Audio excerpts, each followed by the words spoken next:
नमस्कार मंडळी, श्री स्वामी समर्थ. स्वागत आहे तुम्हा सर्वांचं माझ्या मराठी यूट्यूब चॅनलमध्ये. स्वामी महाराजांच्या कृपेने तुमच्या सर्व चांगल्या इच्छा पूर्ण हो, हीच मी स्वामींचरणी प्रार्थना करते आणि याच्या नवीन व्हिडिओला सुरुवात करते. उद्या वार आहे गुरुवार आणि उद्या 5वी माळ आहे. तर आपल्याला या 5व्या दिवशी देवीच्या 5व्या रूपाची पूजा करायची असते आणि ते 5वे रूप जे आहे ते आहे स्कंदमाता देवी. तर आपल्याला स्कंदमाता देवीची पूजा करायची आहे. सोबतच आपल्याला नैवेद्यामध्ये केळीचा नैवेद्य दाखवायचा आहे.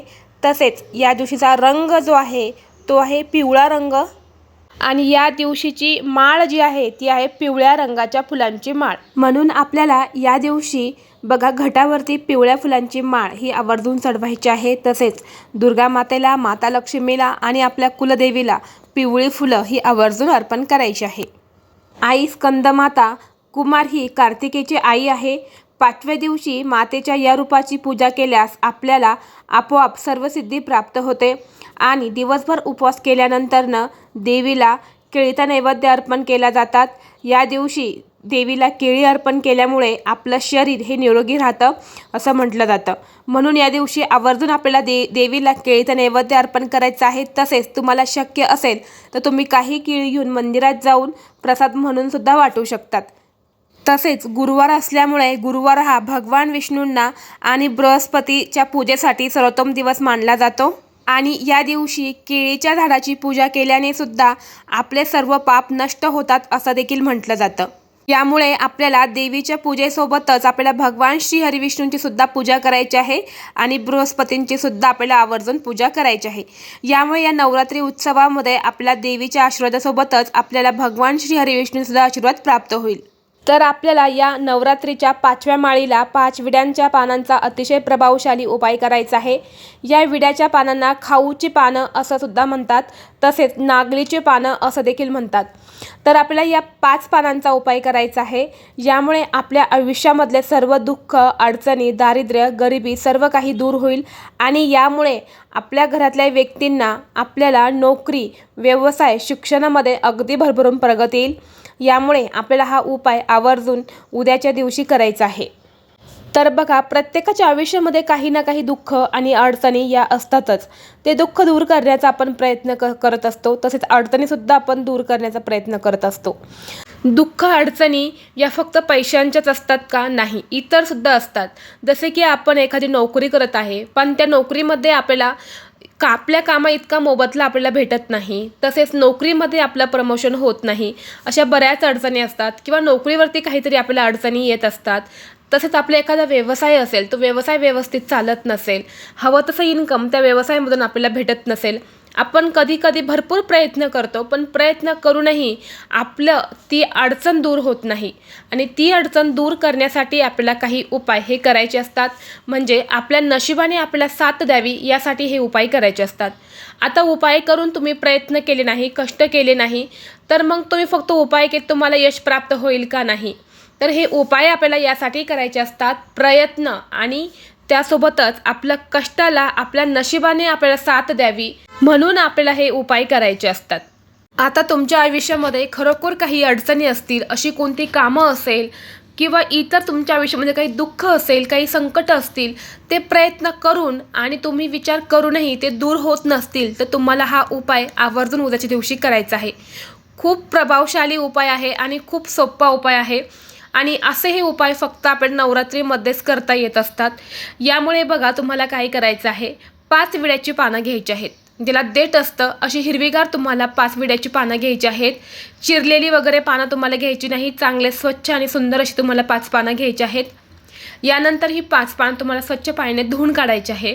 धुवून काढल्यानंतर तुम्हाला काय करायचं आहे, थोडंसं अष्टगंध घ्यायचं आहे. अष्टगंध नसेल तर कुंकू घ्यायचं आहे. दोन्हींमध्ये तुमच्याकडे जे असेल ते तुम्हाला घ्यायचं आहे आणि यानंतर त्यामध्ये थोडंसं तुम्हाला पाणी टाकायचं आहे आणि त्याची पेस्ट तुम्हाला बनवायची आहे. पेस्ट बनवल्यानंतर या 5 पानांवरती तुम्हाला काडकी घ्यायची आहे आणि त्या काडीच्या साह्याने तुम्हाला प्रत्येक पानावरती श्री असं लिहायचं आहे. श्री कसं लिहायचं हे तुम्हाला मी आता स्क्रीनवरती दिलेलं आहे, तुम्ही बघू शकतात. अशा पद्धतीने श्री तुम्हाला त्या पानावरती लिहायचं आहे. आणि तुम्हाला हे पानावरती लिहिताना जो पानाचा गुळगुळीत भाग असतो, जो सॉफ्ट भाग असतो त्या साईडने तुम्हाला हे नाव लिहायचं आहे। आणि यानंतर तुम्हाला काय करायचं आहे, ही 5 पानं तुम्ही जिथे घट बसवलेला आहेत ना त्या घटासमोर तुम्हाला ठेवायचे आहेत। एकावर एक नाही तर अशी लाईनमध्ये तुम्हाला 5 पानं त्या घटासमोर ठेवायचे आहेत। आणि हे ठेवताना तुम्हाला जो देठ जो असतो ना तो देठ तुम्हाला घटाकडे करायचा आहे आणि अशा पद्धतीने ही 5 पानं तुम्हाला ठेवायची आहे।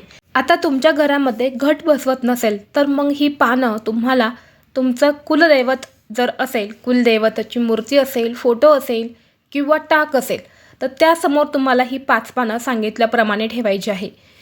तसेच कुलदैवत नाही, फोटो नाही, टाक नाही, मग काय करायचं, तुमच्या घरामध्ये जी पण देवीची मूर्ती असेल ना त्या मूर्तीसमोर तुम्हाला ही 5 पानं ठेवायची आहेत। आणि ही 5 पानं उद्या तुम्हाला दिवसभरामध्ये कधीही ठेवायची आहे। अगदी संध्याकाळी 6 वाजेपर्यंत तुम्ही ही पानं ठेवू शकतात। फक्त दुपारच्या वेळी तुम्हाला 12 ते 12:30 वाजेला जो अर्धा तास आहे त्या अर्धा तासामध्ये तुम्हाला हा उपाय करायचा नाही। सकाळपासून ते तुम्ही संध्याकाळी 6 पर्यंत करू शकतात, पण जो मधला काळ आहे तो तुम्हाला सांगितला तो तुम्हाला सोडून करायचा आहे। यानंतर ह्या पानांना तुम्हाला हळदी कुंकू लावायचं आहे। थोड्याशा अक्षता ज्या असतात ना त्या तुम्हाला त्यावरती टाकायच्या आहेत, नमस्कार करायचा आहे। आणि यानंतर ही पानं तुम्हाला संपूर्ण दिवस आणि रात्रभर तिथेच तुम्हाला फोटोसमोर ठेवायचे आहेत। आणि जेव्हा पण तुम्ही हे पानं देवांसमोर म्हणजे देवीसमोर ठेवणार आहे त्यावेळी तुम्हाला तुमच्या मनातली इच्छा व्यक्त करायची आहे। तुमच्या आयुष्यामध्ये काही दुःख असतील, काही अडचणी असतील, वारंवार त्याचा तुम्हाला त्रास होत असेल तर त्या तुम्हाला व्यक्त करायच्या आहे। तसंच तुमच्या घरामध्ये नोकरीबद्दल काही समस्या असतील, नोकरी प्राप्त करण्याबद्दल काही अडचणी असतील, व्यवसायामध्ये काही अडचणी असतील, मुलांच्या शिक्षणामध्ये काही अडचणी असतील तर त्या तुम्हाला व्यक्त करायच्या आहेत आणि ती पानं तिथे तुम्हाला ठेवायची आहे। यानंतर दुसऱ्या दिवशी म्हणजे शुक्रवारच्या दिवशी, शुक्रवार हा माता लक्ष्मीचा दिवस असतो बघा, तर या दिवशी तुम्हाला काय करायचं आहे, ती 5 विड्याची पानं तुम्हाला उचलून घ्यायची आहे आणि ती 5 पानं तुम्हाला एका लाल कपड्यामध्ये बांधायची आहेत।